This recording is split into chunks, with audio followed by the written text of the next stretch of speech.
Hello, sisters. Welcome to the Sacred Medicine Podcast, weaving powerful, soulful practices into functional medicine. Step into this beautiful space of devotion and explore everything from nurturing foods, rituals, sexuality, and awakening your innate sensuality. It is time to own your radiance. This is the Sacred Medicine Podcast.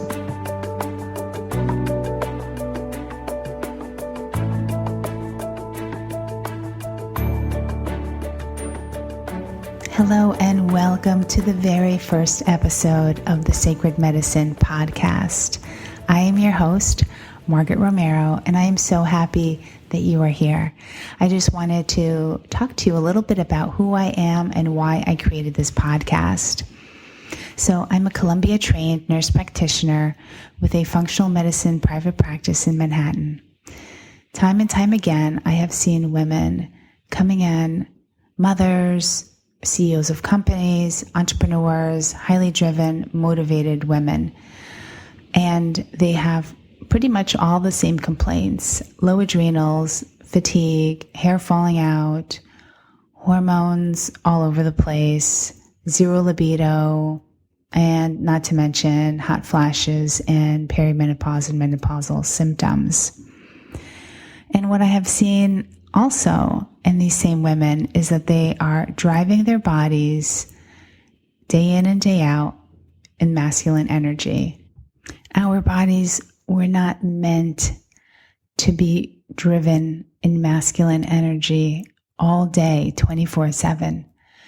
And so I created this space to be able to have women discover that beautiful feminine essence within themselves, to give you tools and tips on how to gracefully step into that sensual, being able to balance that masculine with the feminine. And yes, I realize that you do need that masculine energy during the workday and to get things done and to run your company and to run the household.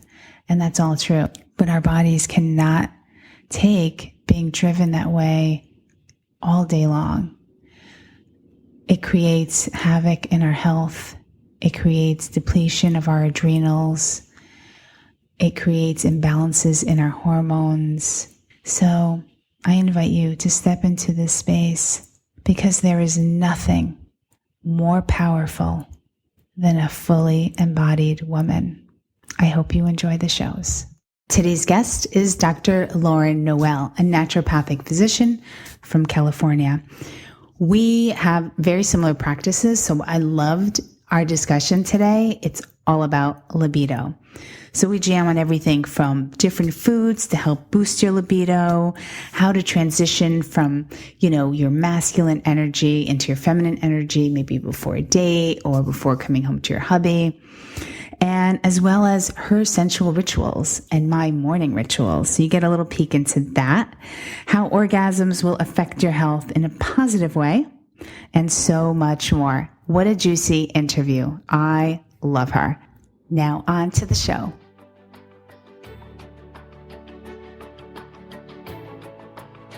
We are joined today with Dr. Lauren Noel. She is the founder of Shine Natural Medicine and the host of the popular radio show, Dr. Low Radio. Welcome to the show. Thank you so much. Thanks for having me. Yes. So today we're going to be talking about libido, a little bit on sensuality, and some self-care practices. So let's just dive right into, I'm so curious to see how many of your patients, what percentage of your patients have low libido or complain about this, and sort of what you do to help them get over that, to help them just have more, tapped in a little bit more to their feminine, to their sensual side. Yeah, it is so common, Margaret, to see patients coming in with low libido. And my heart goes out to my patients who deal with this because they tend to have a lot of shame around it, and they feel really bad about it, and that they make themselves wrong for feeling that way. And so really just kind of hearing, where they're coming from and letting them know this is very, very common is like the first step, because there's just so much negative kind of thinking around it, especially for a lot of my women patients who come in who are maybe they've been married for a long time and their sex drive used to be rocking with their husband. And then they found over the years, as time has gone by, their hormones have started to change. Maybe there's a lot of different factors in their life, and we can dive more into that stuff later in the show. But for a lot of different reasons, their sex drive has changed. And, and they'll say, oh, my husband is, bless his heart, he's such a good husband, but I just find that I don't feel the same way. And, maybe I'll do it because it's my wifely duty, but it's not something I really enjoy as much. So it's really, really common. I mean, maybe half, at least half. I mean, there are some patients who say, naturally I've never really had much of a libido, and that's normal for some women, and they have their creativity in other ways. Maybe it's not through sexuality, through other things, but for a lot of them, though, they used to feel like they had a high sex drive, and that's really gone down over the years. So at least half, but probably like 75%. It's pretty high. What about in your practice? Are you saying the same thing? Oh, for sure. I don't, I think I maybe even a little bit higher. Close to 90% have low libido. Their drive is low. They're driven in their careers, and they're CEOs of large companies, and they're completely in their masculine all the time, from the minute they wake up to the minute they go to bed. Right. So I see this so much. Now, you practice in New York, so maybe that little bit of extra stress might be a factor. We'll talk more about that. But even here in San Diego, it seems like it's more relaxed. But, there's stress everywhere you go. So Exactly. I think that's a big factor. So what are some of the things that you do? I mean, someone comes to you, are you immediately sort of drawing blood work? Are you testing their DHEA, testosterone levels? Yes, definitely. Well, as a naturopathic doctor, we look at labs obviously very differently than most conventional docs. It's not, I don't think you have to be raging, menopausal where you're having crazy hot flashes and, feel like a train wreck to have to get your hormones tested. We can check them in your 20s and 30s and see where your hormones are at. So I think at any point a woman should and could get their hormones tested. And so definitely hormone panel that includes testosterone, your DHEA, both of those are incredibly important for your sex drive. I think we think of those typically as men hormones, but you need, women have testosterone and have DHEA, and it's really critical for libido. So always checking that. Obviously estrogen and progesterone, those are the ones we typically think of for women that, kind of make us women. And so we'll check those. Also thyroid, full thyroid panels. Most of the time doctors are running just the very, very basic, kind of the tip of the iceberg. They'll do just TSH. So definitely full thyroid. Yep. Blood sugar is huge. So I see a lot of blood sugar imbalances. I'm sure you see the same. So, and then also too, adrenal hormone testing is really, really critical, know, and also I love testing melatonin. We know that sleep is incredibly restorative for a million things, but including libido. And so just getting the full picture is really critical. And we can't forget about the gut. It may not seem like it relates to all of this, but the gut is the center of everything, including your sex drive, including your hormone balance. So it's it's important to take a holistic look at it rather than, okay, you're coming in, you have low sex drive, let's give you a drug. It's like, okay, your sex drive is low, not because you're low in this drug, it's because there's other factors that are playing into this. So getting that full picture is really critical. And then putting together a comprehensive plan, for the patients. And I will say that sometimes libido can be one of the slower things to kind of change because it does take a long time for that to wear down over the years. It's not like you wake up one day without a sex drive. I mean, it's from a long, probably many years of all these different, factors that we'll talk about taking a toll. Yes, definitely. So let's say, DHEA comes back low. I mean, I see testosterone low in almost every woman that I see. Yeah. And sometimes it's associated with low adrenals and sometimes it's not. So what are some of the first steps what are first things that you do for them? Well, the very first thing is starting with lifestyle stuff. It's about that foundation, because if you just slather on hormones on top of sleep deprivation and not having time for yourself and a poor diet and, not the proper fitness, or we could talk about too much fitness, so if you're having a lifestyle that is just kind of rocky for the foundation, that is first and foremost. So that's what it's a lot of, I spend a lot of time with patients. It's not the typical, 7 to 10 minute visit. It's an hour that we're talking about all this stuff and how to really implement these changes, because A lot of times these habits have been developed over the years, and it's really common for if you're taking care of kids and you're, catering to your husband. And like you said, you're maybe a busy businesswoman and you're just doing it all. I mean, all these things can really wreak havoc on hormones over the long haul. So it's about, okay, how can we implement some of these habits every day that are really about the self-care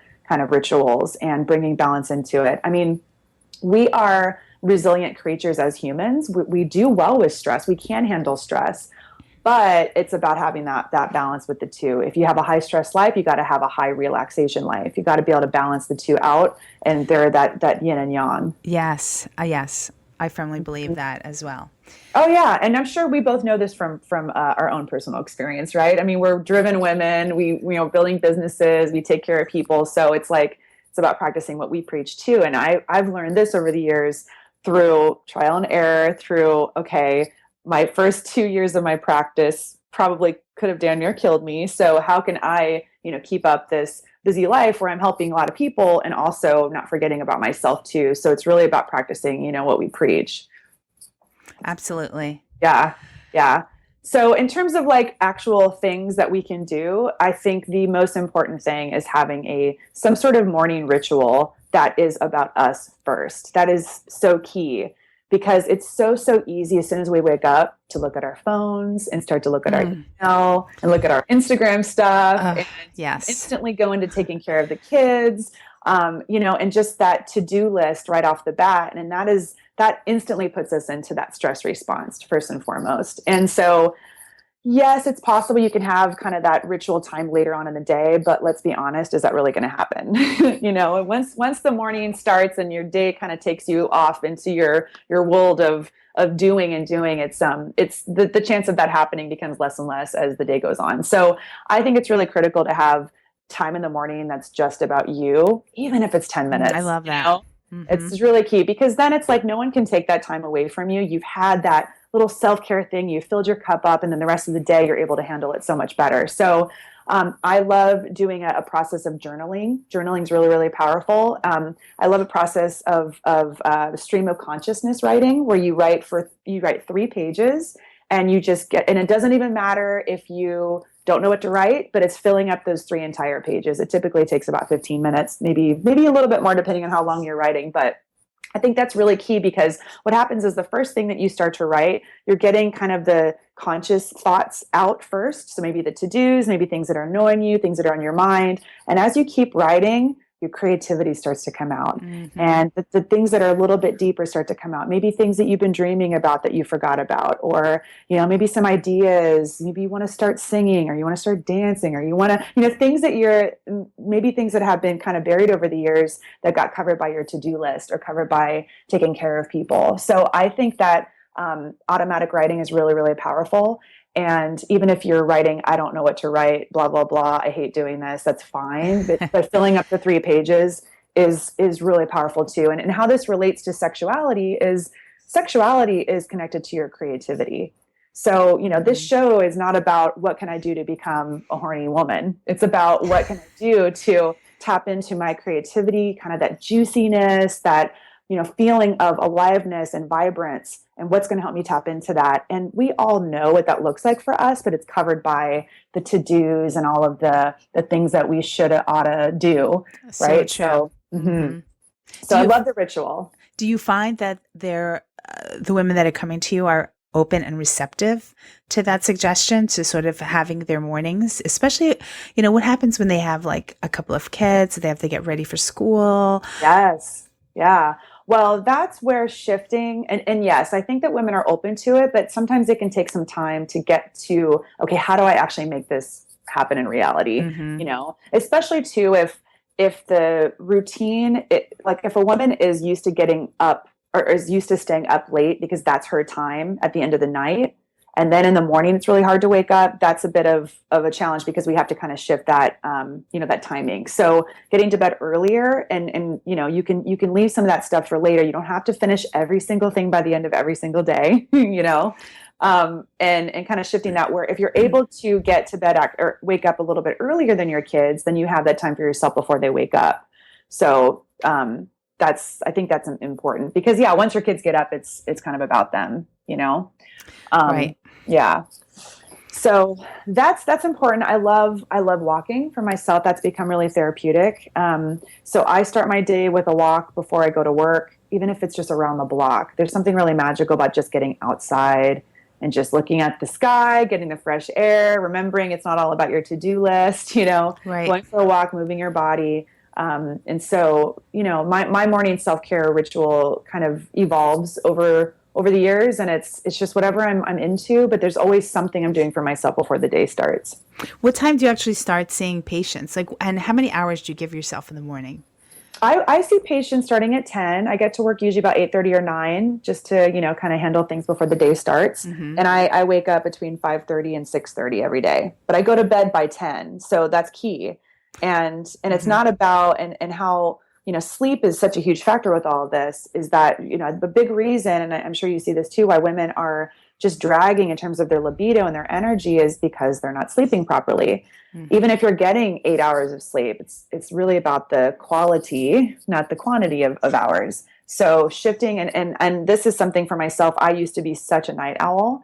Back when I was a student in naturopathic school, I'd stay up late and I would study and drag in the morning. And so it's been a process for myself too. And it's really easy to do that. We have a lot of different factors set up in our culture nowadays that make it hard for us to wind down sometimes. And you have to really have a sense of, intentionality about having a routine of getting to bed earlier. So when the sun goes down, I start to bring down my lights. I dim my lights. I set myself an electronics curfew. So at least an hour before I go to bed, I'm not looking at my phone, I'm not looking at computer. In fact, I don't even bring my computer home from work. It stays at work.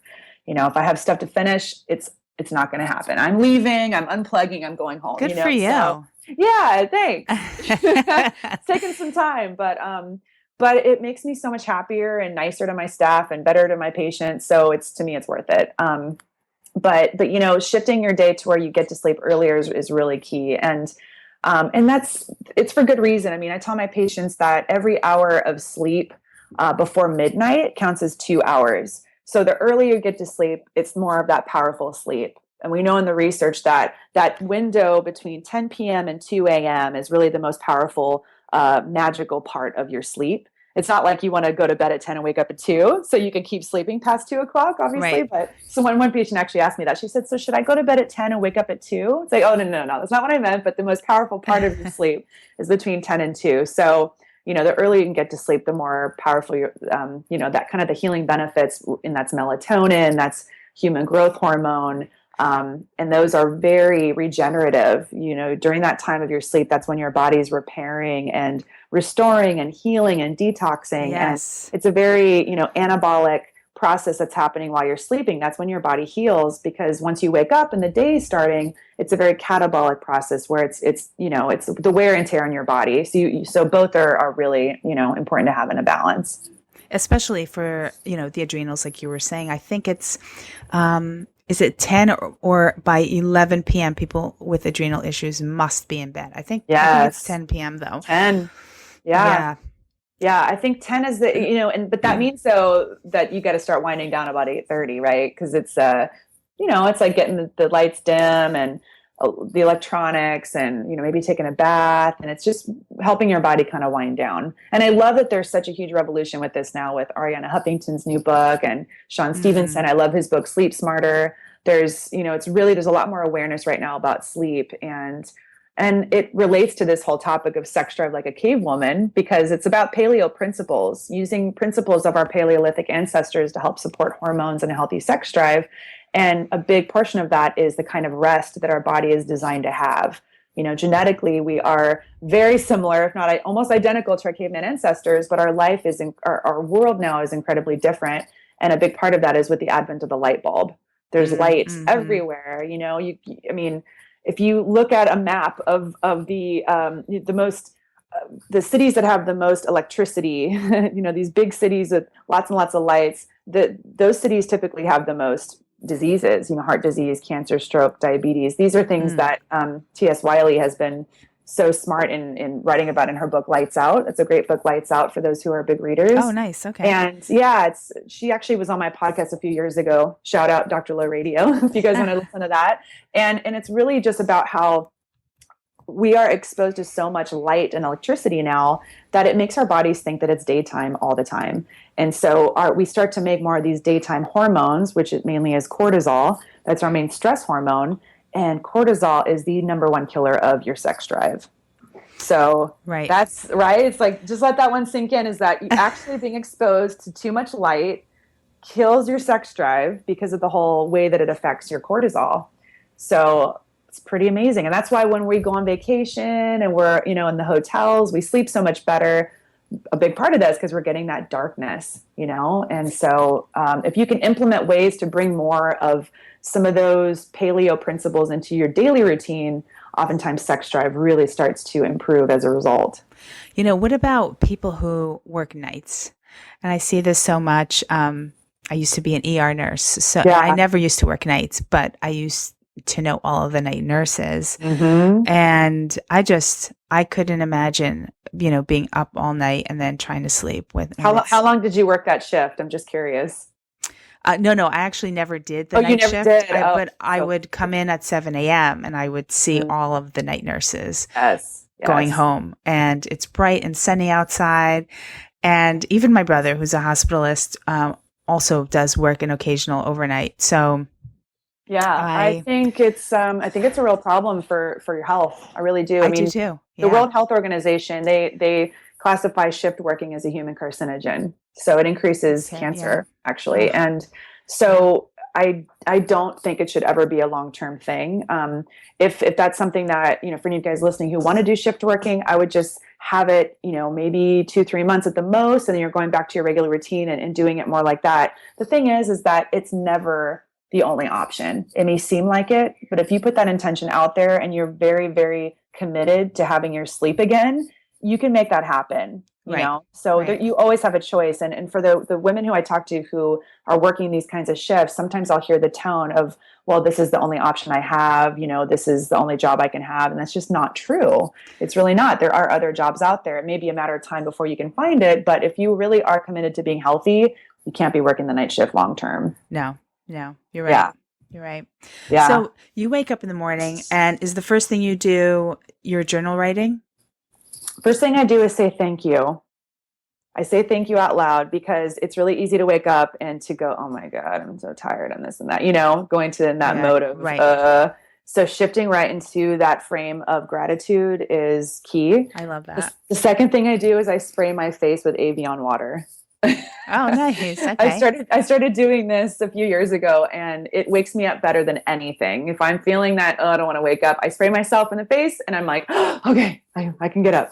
And then I get up and I feed my dog, I take her out, and then I'm doing my journal writing, and then I go for my walk.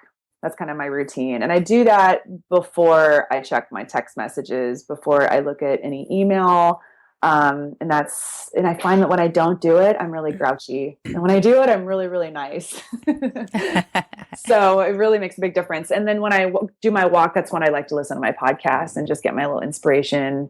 And that's become my routine. And then the other thing that I've been starting to do that has made a huge difference for my practice and my stress at work is at my lunch now, I go for another walk at lunch. And I find that makes my afternoon so much better. It's kind of my reset, and it's something I've had to fight for because we've had, certain drug reps or supplement companies or lab reps who want to provide lunch for us and want to have a lunch meeting. And it's so easy to let those things fill in. And I just had to say, nope, thank you, but nope, I got to take my walk. Good for you. And it's to the point where I don't really care what anyone thinks about it, because then I have my little visor I wear, and I actually use a fanny pack and put my phone in it and listen to podcasts. And it's like, I look like a total dork, but I've had such shifts in my priorities with this that I just don't give a crap. And I'm like, this is what I need for me, And so I think that's really vital, is that your health is the most important thing in your life. And nothing else is more important than that. And I agree. Yeah. It's key for especially women who are really the caterers and so used to providing for your kids. And if you need to have your kids be the motivation for it, okay, I'm doing this for them. awesome. Whatever it's going to do to have that shift where this care is number one, but it really truly is number one, because if you don't have it, you have nothing else. You can't be there for them. You can't be there for your husband. Can't be there for your clients or your patients without that. So it's priority. Now, do you have any sort of spiritual practice at all that you do?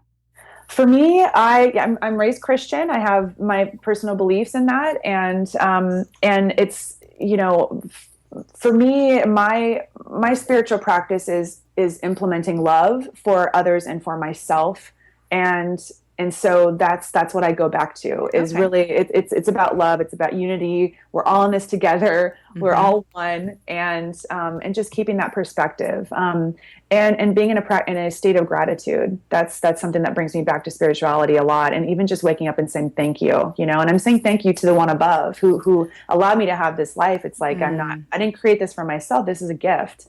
I think I heard a quote on Model Health Show, and Jade, she's the co-host, and she said, every morning I open two gifts, my eyes. And I love, right? It's like our life is a gift, and having that perspective, it's like, even in the midst of craziness, this is all a gift. It is. You're so right. It's so right. Even in the midst of the stress and everything else, it's all a gift. And, and some of the things that we complain about, those are things people are actually praying to have. So just keeping that state of gratitude, I think, is really, really powerful. I mean, even just every day when I'm driving in my car, or I live 10 minutes from the beach. If I drive to the beach, if I go for a hike, I think, oh my God, isn't this just amazing? Like the life that I live, that I'm able to drive a car, that I'm driving, that I'm not, I don't know.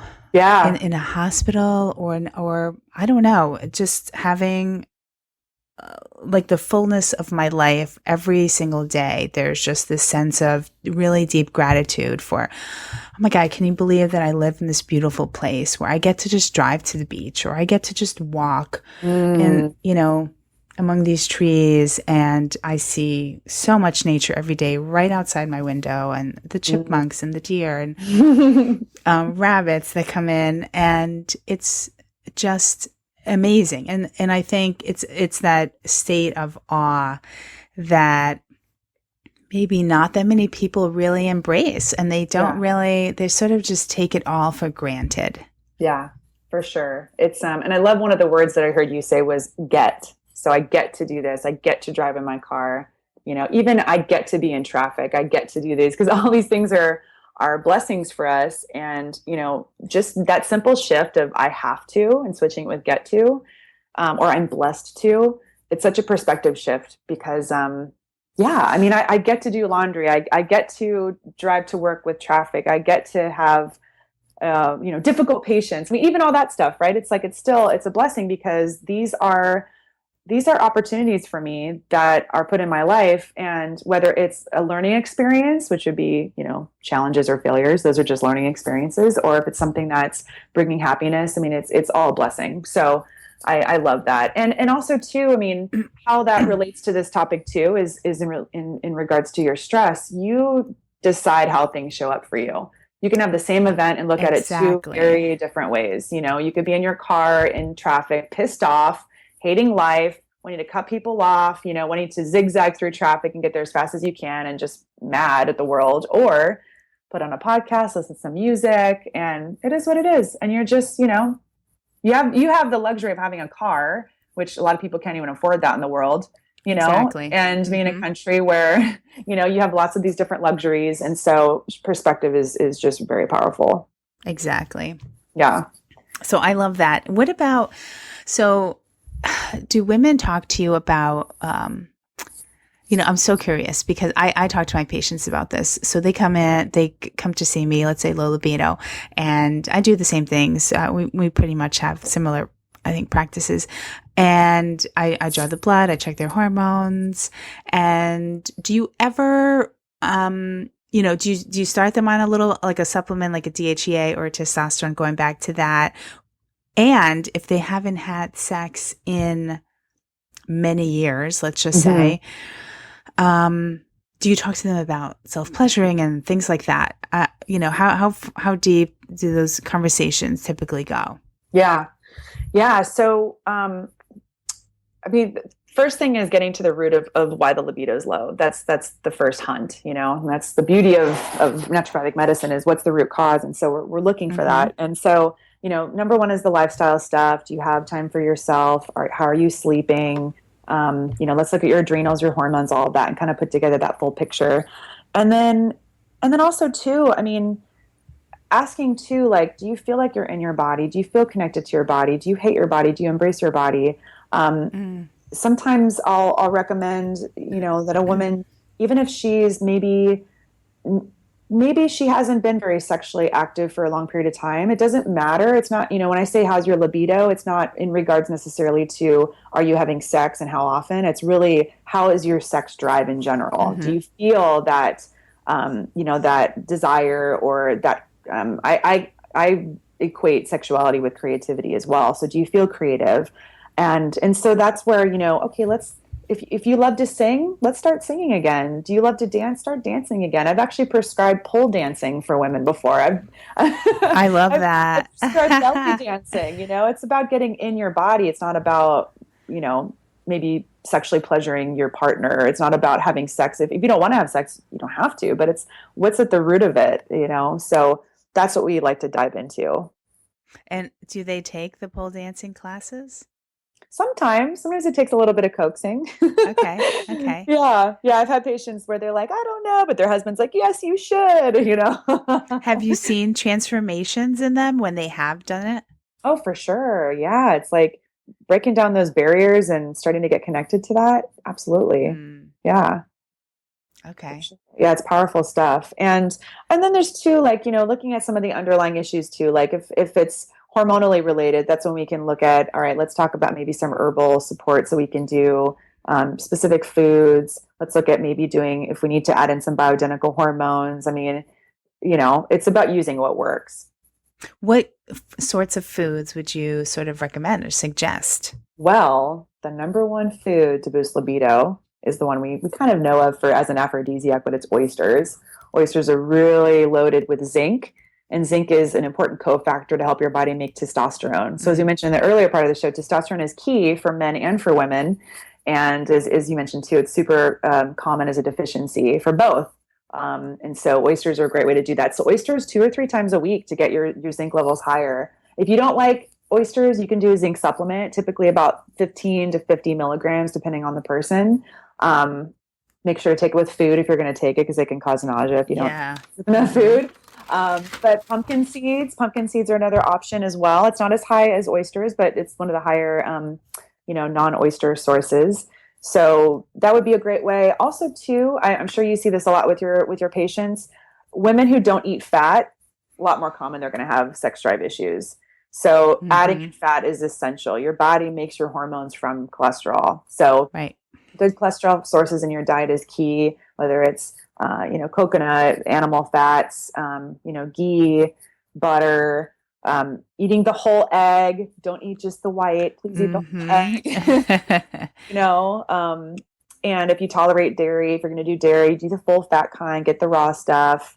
Those are all going to help provide really healthy fats. And so you can make more of your hormones on your own. I love that. I think that there's such a belief that no fat can eat fat, and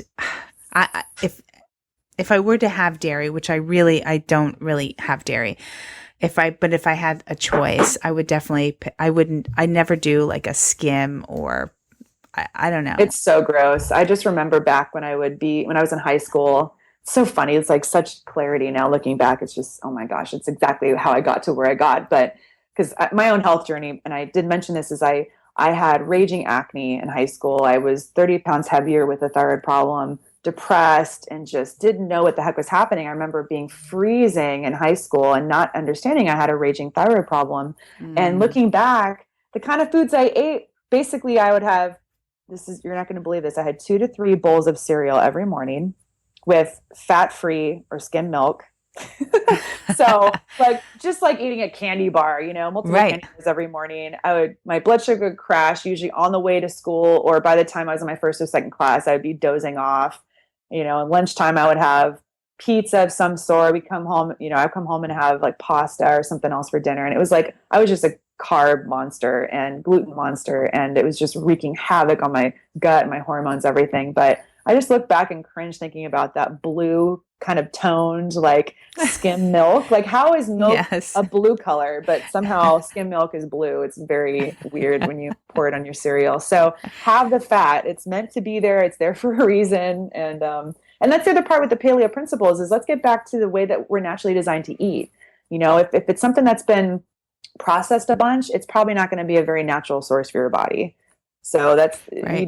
that's one way. It's like nutrition can be so confusing, but if you bring your food back to the natural source where it's not packaged, you take the processed stuff out, your diet's going to be so much healthier. It's just no comparison. Even I've seen, like coconut milk, it'll say, low fat and then regular. And I'm like, Right. oh, really? Yeah, Okay. Well, I'm just going to take the regular, of course, not totally. the low fat one. Yeah. And if it's too thick, you can dilute it with some water, but you don't need to process it to extract fat, from it. So yeah, Exactly. it's so funny how we can process things that they just don't need, and coconut milk is so delicious. Like, why would you So good. process it? It's like, Exactly. yeah, makes no sense. And then another food I did mention too are pomegranates. We know in the research pomegranates can actually help to boost progesterone levels naturally. So pomegranate's been regarded as a libido boosting food for thousands of years. Mm, And if you open it up, it just looks like a fertile plant. It's just like loaded right. with these little fruits, and it just looks very lush and just vibrant. So yeah, that's another great food you can add in. So a lot of my patients that come in, for the low libido, who I see also they're single, they are also, dating. And I feel like a lot of them go from work to right to a date. And I Yeah. feel that there is no transition Mm, for being in your masculine to mm. slowly somehow transition beautifully into your feminine to to be on your date. And Ooh, I love this topic. I love, love, love this. I love this because as women who are in the workplace, we can be a lot more in our masculine. It's kind of like wearing armor, with a sword. It's like we're just I mean it is a um it's a version of us. It's not like we become men, but we bring our warrior side out more. So yes. right. So having that transition, I think that's really essential. So maybe something between work and your date, whether that's maybe like a yoga class or just going for a walk. If you can go home in between work and the date and maybe change your clothes and, kind of maybe do like take a shower and put on lotion for a little longer than you normally would, kind of get in your feminine a little bit. That's going to make the date go a lot better because otherwise the guy Oh, you're on a date with is going to feel like he's on a date with the dude. exactly. Do you you know? remember when we were younger? Do you remember those that little it was like two strings with two heavy balls on the end and you would try to get them to hit together and then do you know what I mean? It was like a game. It was like a And you little kind of hold it toy. with your hands and you're going, is Sort that, of, yeah, and they would knock into each other and you would try to get it to knock up and down. oh, yes. Yeah. Yeah. Got it. Hmm. Okay, I always get that visual when I think of women who are in their masculine, they're going on a date and they're meeting a guy. Like you have like two Totally. balls like knocking and colliding together. Yeah. Like, Yeah. It's like a penis comparing contest. right. It's like, yeah, I mean, I've been there. I so relate to this because gosh, I was single not that long ago and I was going on so many different dates. Shout out to Tinder. I actually went on a lot of Tinder dates to keep it real. And I Hmm. was a dude on so many of those dates. And it's like, I wonder why it didn't work very well because I would talk about work the whole time, which is fine. I think if you're passionate and excited about it, but just to completely talk about that all the time and not kind of get that transition into the feminine is it's a bit of a turn off and so it didn't go very well. So I relate to that. I think that women trying, I think what you said before, being able to either take a yoga class. You know what I really love is sensual dance. And Mm-hmm. if someone can go home and you can change or, primp up a little bit and then just like throw on like a couple of songs, that you Yeah. really love that you can just sort of like really, by yourself, you're just moving really sensually. That will shift any woman from their Yes. masculine right into their Oh feminine. yeah. Throw in some Beyonce, you know. Exactly. Get those And hips moving, yes, get your hips moving, move your spine, get some movement in there. And I think that's an important thing too. If you are in a relationship, letting your partner know, when I come home, I need like 5 minutes, 10 minutes. Let me just change. Let me just kind of transition. I think transition time is a very important thing for couples to talk about, because men go through it too when they come home from work. Right when they come home from work and it's instantly, I need you to do this, I need you to do that. It's like, hey, geez, I just got home. Let me transition and kind of get Exactly. into that home mode. So we need it on both sides. Yeah. I also think that let's say you don't have time, you're like a little rushing, have something on iTunes that you can listen to and like even slowly just move your body a little bit. Like if you're walking or if you're driving and just kind of like move your hips a little bit, just to kind of release like the day, so you're ready for your day. And even if you're on your way home to see your hubby, then Yes. there's nothing wrong with that because then your mind is like, oh, okay, we're going there. All right, good. Yeah. I love, I have a feeling, have you taken any of the PAX workshops? Oh, Allison Armstrong. Well, I know Yes. all of her books. I'm Yes. obsessed, Hmm. obsessed with her. So Love her. taken her courses, love her books.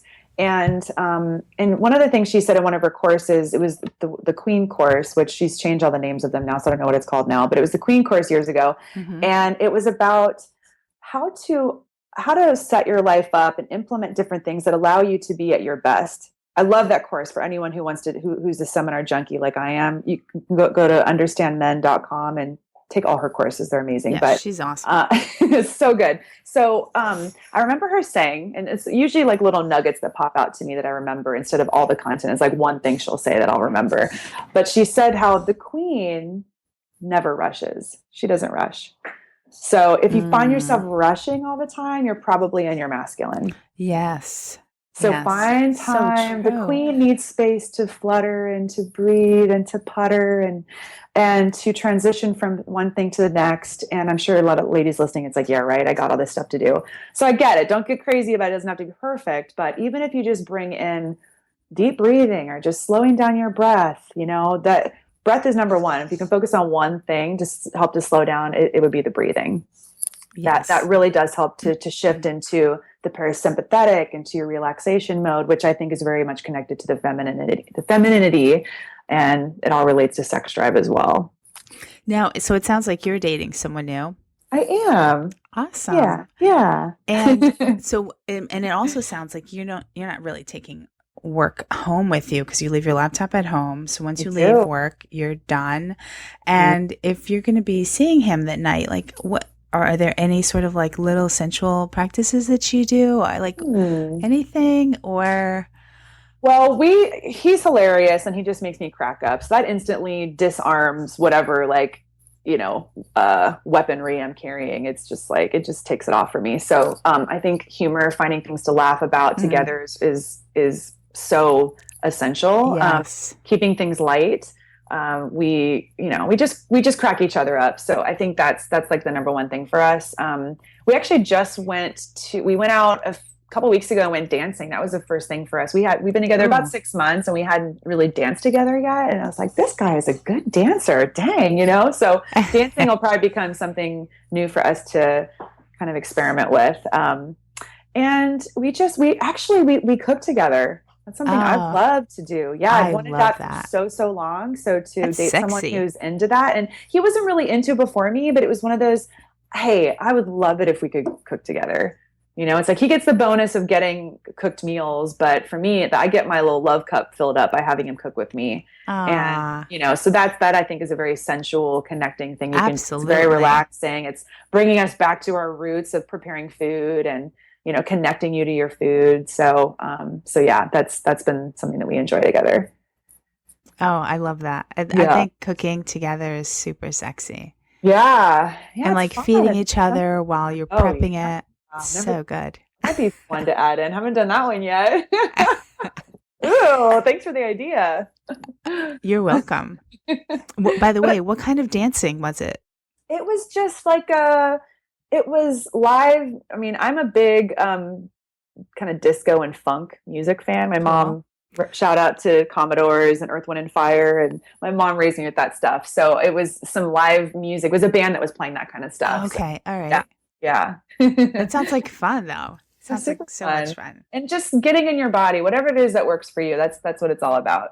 Finding something. And here's the thing too, for you guys listening, you may not have something that you really like to do. Just put yourself out there and try it for a little while. If it's something new, just try it, try a dance class or a yoga class or pole dancing or, belly dancing, whatever it is, but try something and stick with it for a month. Give it a chance. And you may just find that things kind of open up in the area of sexuality and just feeling more in your body. If you feel like you are in your head all the time and thinking all the time, these kind of practices are incredibly therapeutic to get you into your body.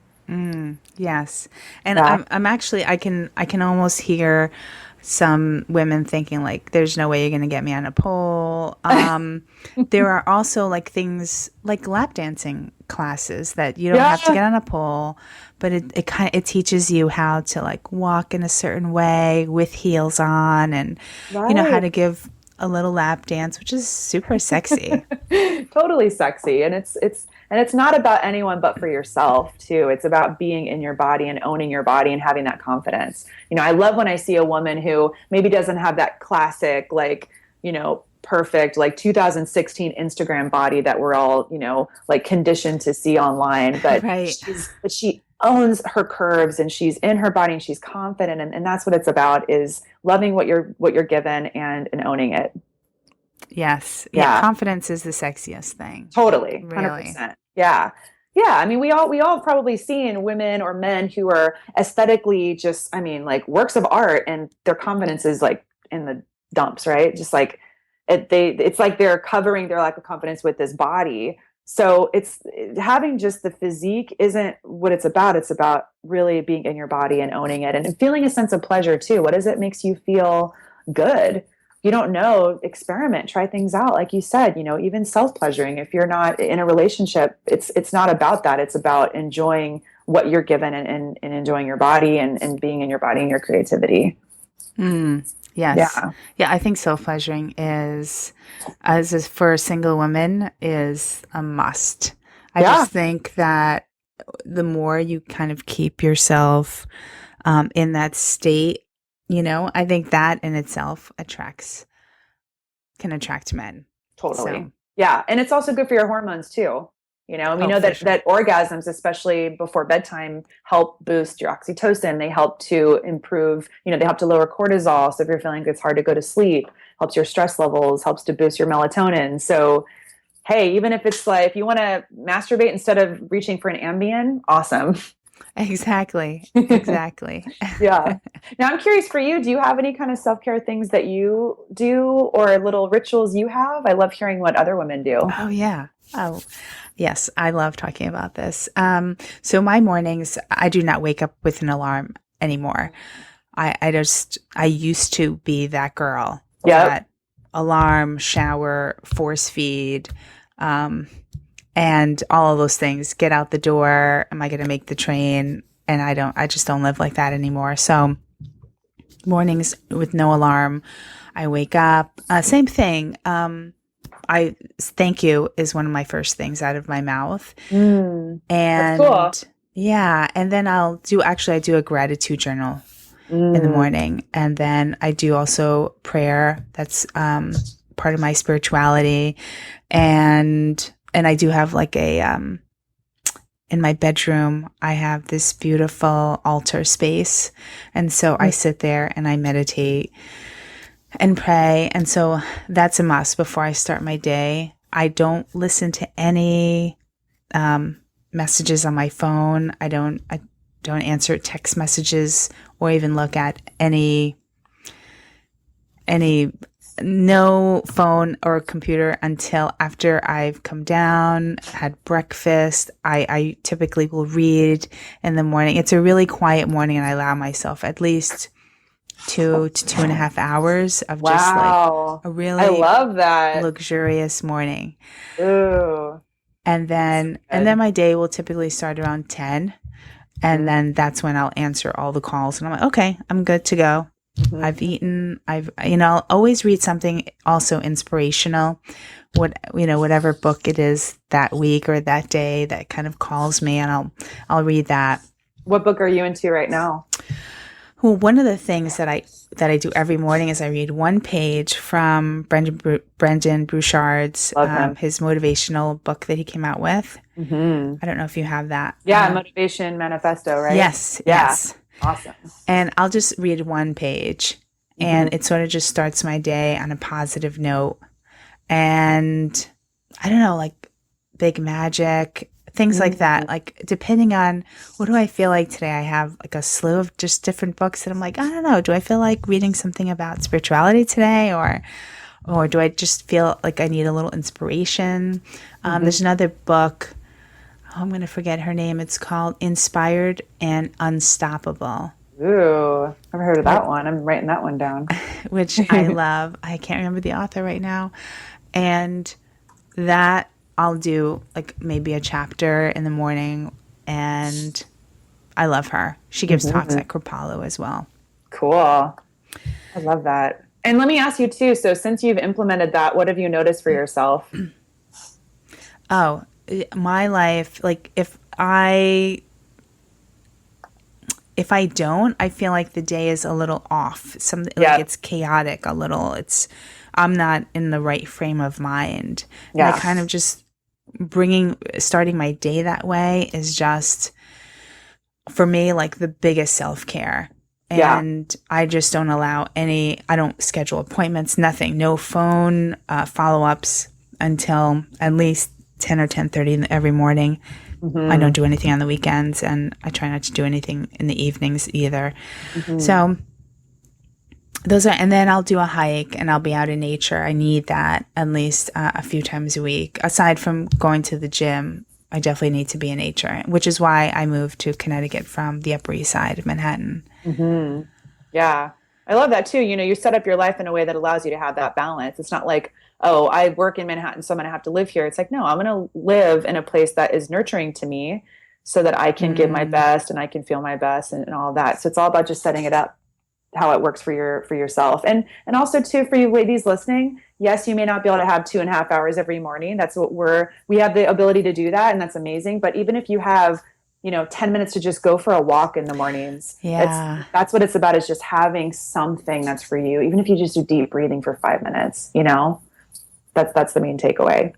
And one of the things that talking about sensual dance before, it's something that I do, and not only before I go on a date or anything like that, but even if I'm going through something, let's just say emotional, and I need to kind of move it through. And for me, I have found that just kind of moving it through, getting into sensual dance, I don't know. It's like an elixir for me. Oh yeah. It really clears my head. I'm like, okay, you know what? I got this. I got Hmm. this. This is just this week. I went to yoga, and on the way there, I was finding myself crying about something. I was upset about something. I mean, hello, we're women. We're emotional creatures. We Right. are our emotions. So I Yes. was feeling this way. Did the yoga class. I left there smiling. Just I Mm, breathed it out in yoga. It just processed it. I processed it through my body through movement, and yes. it's just really. I didn't expect it to be that profound, and I walked out of there smiling, going, "Wow, okay." Another reason this is something I keep it as a part of my routine. Yes. And I think a lot of women who are not moving or are, I don't know, I'm not sure, because if I go to the gym, it just doesn't do the same for me. If Yeah, I'm running on the treadmill, it just doesn't seem to be the same yeah. as if it were more, even yoga. I mean, I love yoga is it's I don't know what kind you were doing that day, but it could be slow and you're just moving in certain ways. I don't know. I think it's just very different than if I go to the gym, try to Hmm. run it off. It just doesn't work for me. Yeah, it was actually a deep stretch class. So it was Mm, really a very slow and sustained poses and deep breathing. And all of those things are going to be very stressing to your system. And it's like, and for a lot of us, we don't even see that that's happening. It's like that's just how our life has evolved and gone in that direction over time. And so just like that awareness and noticing it, holy crap, everything I'm doing is actually depleting my body. Okay, how can I start to, kind of bring things back? And it's a process, but it's just about setting those boundaries. You can press the no button from time to time. It's very powerful to do that, mm-hmm. and just putting yourself first. So yeah. I love that. Well, Mhm. are there any sort of last thoughts about, in general, like low libido, or any other tips or anything that the listeners can sort of implement tomorrow? I think you spoke on so many different things. Yeah, it's kind of a juicy conversation. I mean, I think the things you're talking about are the foundation. And then once those things are implemented, there are amazing tools and options in the more of the holistic and natural medicine world, like different types of herbs and nutrients. I mean, we know that maca is incredibly supportive for the immune system, the libido. It helps to boost testosterone and estrogen. So I think that's a great adaptogenic root plant that you can use. And I think it's being a root, and it's also kind of helping you connect to your root chakra is, Mm, it's a powerful option in terms of your hormones you can use. And then there's also things like tribulus. Tribulus is a great herb that can help to boost testosterone as well. Like we mentioned, adding in healthy fats. And if a woman is having hormone issues where she doesn't, like mid 30s and early 40s, progesterone can oftentimes start to drop, especially if there is a lot of stress happening. So I like the herb Vitex for that. Vitex is really helpful to help boost your body's production of progesterone naturally. So these are just different things that are worth trying out. But again, the most important thing is getting to the root issue. You don't put that on top of crazy life. If you can get some balance, that's going to exactly. be the most important thing. Yeah. I love starting the day the way you do and the way you've been telling your patients to, Yeah. which is just, with ease and with flow. I think that's really important.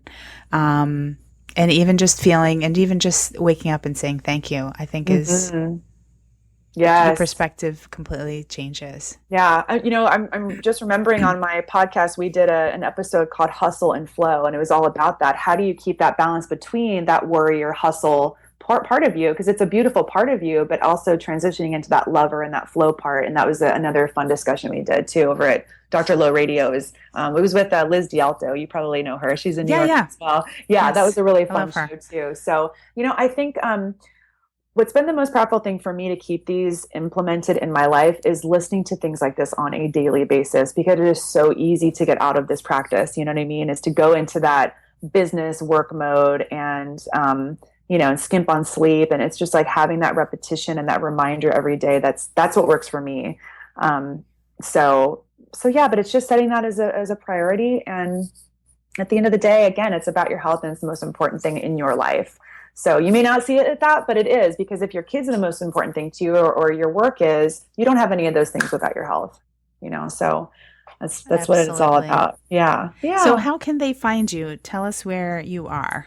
Yeah, so over at drlaurennoel.com, drlaurennoel.com, you can head over there. I have a gift for all of you. That is my short little book it's called Wired But Tired. And it's basically just a kind of an overview of what I do throughout my day to keep wellness, to keep balance, to, a lot of these little self-care things we talked about. I have it all written up in that. So you can head over there and get that right away. And also too, if you're interested in more, learning more about naturopathic medicine, if you're looking to, maybe do the process of doing some testing, you can go over to shinenaturalmedicine.com. And that's my clinic website, where we can help with local patients here in San Diego or all over the country. We do phone appointments as well. Awesome. Yeah. Yeah. And you're on Instagram. Yes. Healthy Low. Healthy Low is my Instagram name. It's going down on Instagram. So much Okay, fun. yeah, I follow you on that for sure. By the way, I just want to tell you that your office, just from looking at the pictures online, looks beautiful. Oh, Like thanks. so comfortable. Like you're just coming into someone's home and you're just sitting Yeah. there and getting an IV. Yeah.